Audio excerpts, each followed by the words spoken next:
अच्छा इधर ध्यान दो, प्रोविजन फॉर टैक्स क्या होता है? जैसे सपोज करो कि कोई भी अगर कंपनी कुछ पैसा अर्न करता है उसको टैक्स देना पड़ेगा।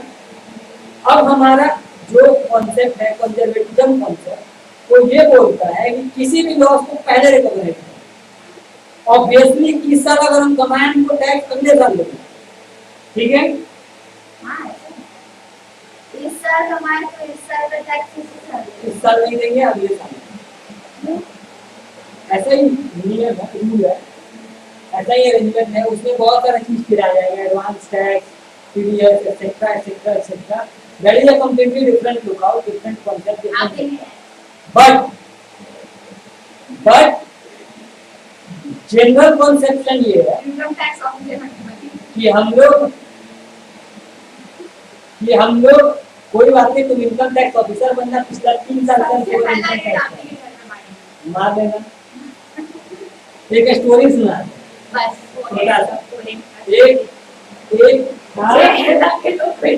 एक इनकम टैक्स ऑफिसर था, ठीक है?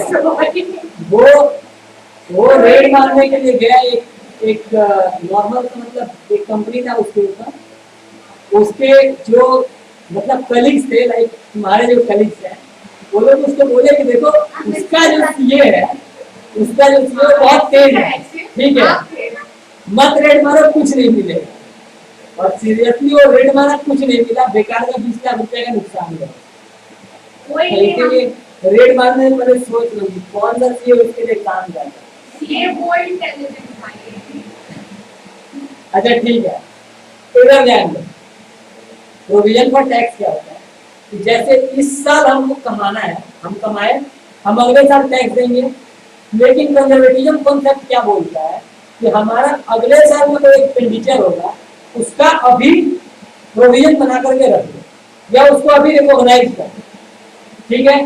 तो हम लोग भी इसी कॉन्सेप्ट को फॉलो करते हुए अगर मान लो अगले साल हमको 10,000 रुपया, 20,000 रुपया, 50,000 रुपया, 1 लाख रुपया टैक्स देना है, तो हम उसका प्रोविजन अभी बना, ठीक है? अभी बना करके उसको अपने बुक्स में रिकॉग्नाइज कर लेंगे। अगर एक साल लॉस हो रहा है तो लॉस का कितना देंगे? उस हिसाब से कम हो जाएगा टैक्स हमारा नहीं, टैक्स अलग तरीके से कैलकुलेट होता है। टैक्स को कैलकुलेट करने का एक अलग सेट ऑफ रूल्स होता है, ठीक है? वो नॉर्मल बुक प्रॉफिट के ऊपर कैलकुलेट नहीं होता। अगर बुक प्रॉफिट में तुम्हारा लॉस आता भी है तो हो सकता है टैक्स में तुम्हारा प्रॉफिट है, एज पर टैक्स नहीं, ऐसा कुछ नहीं है। टोटल इनकम में से कुछ एक्सपेंडिचर भी हम लोग का डिडक्ट होता है, लेकिन कौन सा एक्सपेंडिचर डिडक्ट होगा वो इनकम टैक्स एक्ट बताएगा, वो तुम्हारा कंपनी लॉ नहीं बताता, वो कंपनी लॉ नहीं बताता, वो इनकम टैक्स नहीं, ऐसा कोई जरूरी नहीं है। जिस हिसाब से तुम्हारा अर्निंग होगा वैसे वैसे तुम्हारा टैक्स। अभी जैसे अभी कंपनी 30% टैक्स देगा, तो 30% प्रॉफिट का उसको टैक्स देना पड़ेगा।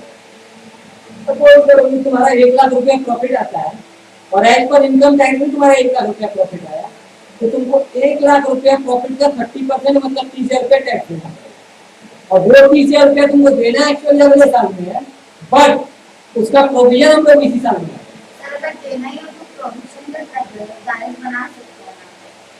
बट मान लो कि जैसे प्रोविजन तो देना तो टैक्स हम लोग को अगले साल है, अगले साल देना तो एक प्रोविजन बना करके रख लेंगे, तो हम लोग को पता चलेगा कि भाई मेरे इतना एक्सपेंडिचर होने चाहिए। बात देखो, चीज को समझो होता है क्या एक्चुअली में। जब प्रोविजन बनाते हैं,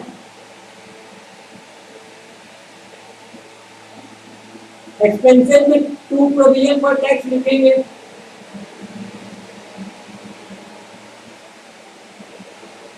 वो लिखेंगे, ठीक है? उसके बाद से बैलेंस शीट में भी जाएगा,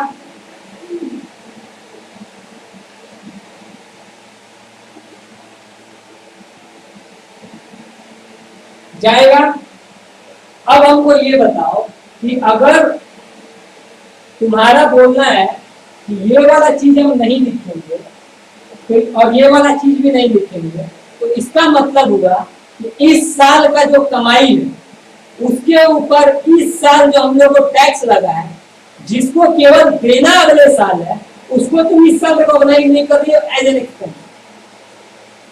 बात समझ में आता है? ये जो है ये तो मेरा एक्सपेंस है इस साल का, और अगर तुम प्रोविजन नहीं बनाते हो तो इसका मतलब हुआ कि you are not recognising it as an expense for this year. तब वो मेरा सीधे अगले साल का खर्चा में चला जाएगा स्ट्रेट अवे। तो ये मेरा गलती हुआ ना, ये तो मेरा ट्रू एंड फेयर व्यू नहीं हुआ, क्योंकि अगर इस साल का मेरा एक्सपेंस है तो वो मेरे इस साल के प्रॉफिट एंड लॉस में आना चाहिए, वो अगले साल नहीं जाना चाहिए। यही रीजन है कि हम लोग प्रोविजन फॉर टैक्स इस साल बनाते हैं। समझ में आया? जैसे अगर हम ये नहीं बोला, हम बोले कि जैसे प्रोविजन फॉर टैक्स है तो हम लोग बस डायरेक्ट लिख सकते हैं ना टू टैक्स। नहीं, कैसे? अब इसमें दिक्कत ये है कि अगर हम लोग टू टैक्स लिखते हैं मतलब हुआ कि मेरा पेमेंट हो चुका है, मतलब हुआ कि मेरा पेमेंट इज ऑलरेडी, मतलब बोलने का मतलब ये है कि सपोज कीजिए हम लोग यहाँ पे प्रोविजन फॉर टैक्स नहीं लिखते हैं, यहाँ पे डायरेक्टली टू टैक्स लिखते हैं। तो इसमें क्या परेशानी, इसमें क्या दिक्कत है गवर्नमेंट को? इसमें दिक्कत ये है कि if you are writing to tax तो इसका मतलब हो कि ये 30,000 हैज ऑलरेडी बीन पेड, और उसके बाद हम लोग पीएल में उसको एज एन एक्सपेंस रिकॉग्नाइज करते हैं, but it is not the reality. ये अभी तक पेमेंट नहीं हुआ, ये मेरे पास प्रोविजन बन के पड़ा हुआ है, ये मेरा लायबिलिटी है, इसको हमको अगले साल पेमेंट करना है। Getting my point? तो इसलिए हम लोग टू टैक्स नहीं लिखते हैं, यहाँ पे लिखते हैं टू प्रोविजन पर। अब प्रोविजन हम लोग इसलिए बनाते हैं क्योंकि ये जो है ये इस साल का मेरा खर्चा है, ये टैक्स जो है ये मेरा इस साल का खर्चा है, और इस साल के खर्चा को हम लोग इसी साल रिकॉग्नाइज करना पड़ेगा। मतलब current year expense will always be recognised in the current year as per conservatism concept. ठीक है? तो जैसे ही हम लोग पीएल में टू प्रोविजन पर टैक्स लिखते हैं और प्रोविजन बनाते हैं और इसको यहाँ पर लायबिलिटी साइड में लिखते हैं, वैसे ही हम लोग इसको इस साल के खर्चों को इस साल रिकॉग्नाइज कर लेते हैं, इसलिए हम लोग प्रोविजन पर टैक्स बनाते हैं। क्लियर हुआ? क्लियर हुआ?